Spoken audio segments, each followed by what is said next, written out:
I recently got a Bambu A1 Mini, and it's been a great 3D printer. I've been printing quite a bit on it, but occasionally I get a spaghetti print, which is when the printer starts printing in the air since the previous layer didn't stick. Now this is a common 3D printing problem, but I could not put up with it any longer. So I took inspiration from the Bambu X1 Carbon, which has a spaghetti detector built in, but sadly none of the other Bambu printers do. So I decided to create a spaghetti detection application for all 3D printers that anybody could use. I started by thinking about the app design and features right away. It would have a camera selection drop-down button with camera feed that would automatically show the possibility of spaghetti. This was so that if anybody has multiple cameras, like me, they could select which one to focus on. It would also have an ROI selection, which is a region of interest, so the user could select the printer's region to focus on. Eventually, I want to have an AI model that will be able to detect this automatically, but for now, we'll have the user select it. And since we're recording the printer anyway, we can solve another big problem with the Bambu A1 series printers, the horrible camera angle. Now, we can admit this is horrible. So since we're using a external camera anyway, I thought about adding a button just to create a time lapse. It might be small, it's not the entire feature of the application, or so I thought right now, but we'll have it there. Now, after thinking about all of these details, I thought about going online to actually check out other spaghetti detectors. And when you look at that, there were many already available. I was kind of dejected because I thought I was creating something unique, but clearly I was not.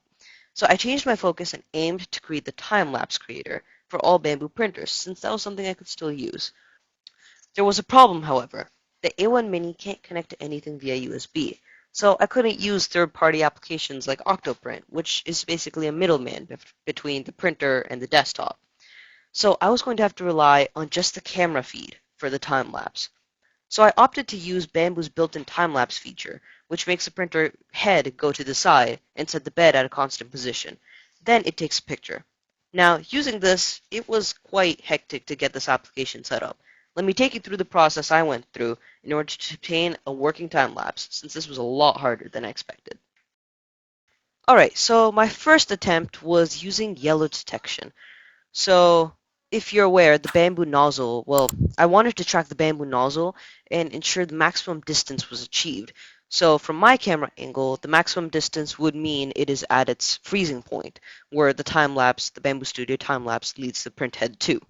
So, you'll see on the video feed that it detects the yellow, and my objective was to be able to track the nozzle just using this yellow, which, of course, it's very difficult and kind of didn't work. But this method wasn't really reliable, and you'll see why as soon as this video streams. Alright, so here you can see that it is detecting this is the yellow mask, and then here we have the actual video feed, and I'm trying to detect the yellow, which is the most contrasting color. Now, this was not very accurate at times because it would start to detect the build plate as well. So it went when we moved. Now, the objective was when the printhead was at this position, then it would be able to somehow detect that and be like the yellow is at its farthest position, therefore it is now at this position. But as you can see, it can barely detect it can barely read the yellow. So that was the problem with this iteration. So I had to scrap this idea and I switched over to trying to use AI models and training an AI model in order to detect the printhead itself. So let's go ahead and look into that. So the first thing I went through was I gathered images and I put them in a file, and then I asked ChatGPT to create a program which basically manipulated all the images. So it would take the 10, 15 images I had and rotate them in angles, it would translate it, it would zoom in or out, and that would create a more variety of images for the AI model to be trained on. And then I had it create some code to train the model itself. So here we have that. It trains the model, and I was trying to use binary classification where it basically takes if it detects if there's a model, yes, or if it's not. But unfortunately, that did not work. So I had to switch to two-class classification where I basically give it all the images of the model of the printhead, and then I just give it random other images. So I just took some from my camera roll from years ago, and I just dumped it in one file as the second class. And it kind of worked, honestly. So here we're going to be using that model, which I had created, and it's strange how it worked actually. I didn't expect it to be that well. So here we can see that I have it printing whether the printhead is detected or not, and you can see it does a pretty good job of detecting the printhead, honestly. And now we won't know until we take it off the screen, of course. But so let's go ahead and try to take it off the screen once it homes. Okay, so I'll push the nozzle head all the way up. You can see the numbers don't decrease a lot. Okay, and now you can see we're going down to 90s and keep going up. And now you can see we're down to 60. So I set it if the detection rate, if it sees 50, if it has a probability of over 50%, then it will detect it. Otherwise, it won't. So as soon as we remove the very tip of the nozzle, it will start detecting it as no printhead. Which, I mean, it was great. That was quite amazing. I was really amazed to see how well that worked. But unfortunately, this would not be helpful in order to tracking the printhead itself, because I wanted to check if it could track it and maintain it and somehow figure out where the distance was. So the maximum distance from my angle would result in being in this position, which is what I tried to detect. But obviously, it could not do that. It could just check if there was a printhead or if there was not. So I kind of had to scrap this idea. And while I was thinking about it, I realized that whenever we create this, every time the bamboo time lapse it goes in this position, it waits for a split second and takes a picture. You know what else is similar to watching something wait for a split second and taking a picture? Not really related, but it's motion detection. It can detect the motion and check between frames if there's something has changed. So that was the next program I created, with ChatGPT, of course. And all it did was check if the printer was still or if it was moving, and it would display that on the video feed. So I was actually extremely proud of this because it proved to work really well. So here we can start it up.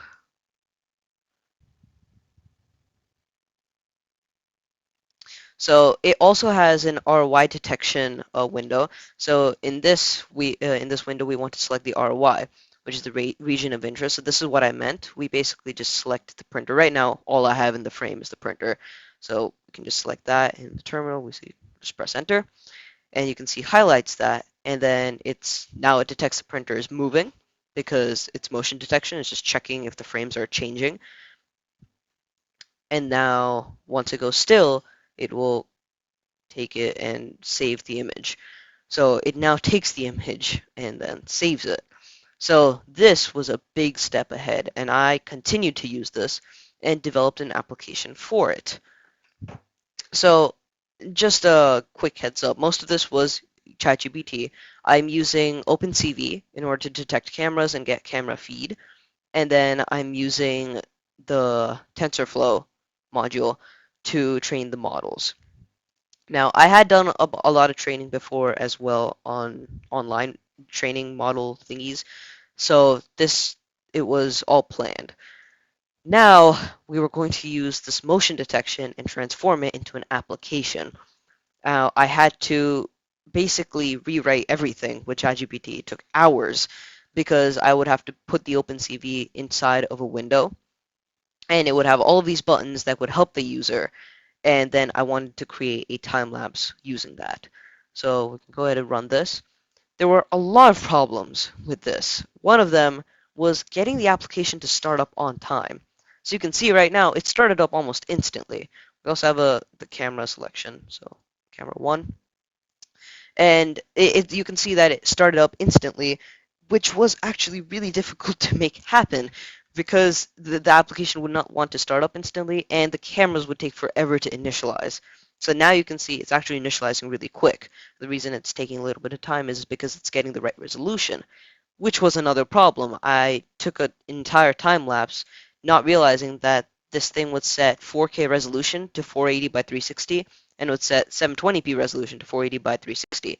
So the time lapse came out horrible. It defeats the purpose of having a 4K camera. So now we have it check for the resolution explicitly, and display the correct output resolution. So there are a lot of things to fix, for example, this initialization text, but now we can select the ROI, and again, I can just select this entire place, and then we have an output directory selection, a start motion, stop motion, and then create the video. So the way this works is in the output directory you set it, it will create another folder. It's called Tampa Don't Modify, and it will store all the images there. And then when you create a time-lapse video, it will just combine all of those images and delete the folder and delete the images, and it will turn it into a video. So right now we can start motion detection, and you can see right now that it is moving. And then as soon as it freezes, it will start taking the picture. There is no delay time. It will take it as soon as the printer is steady.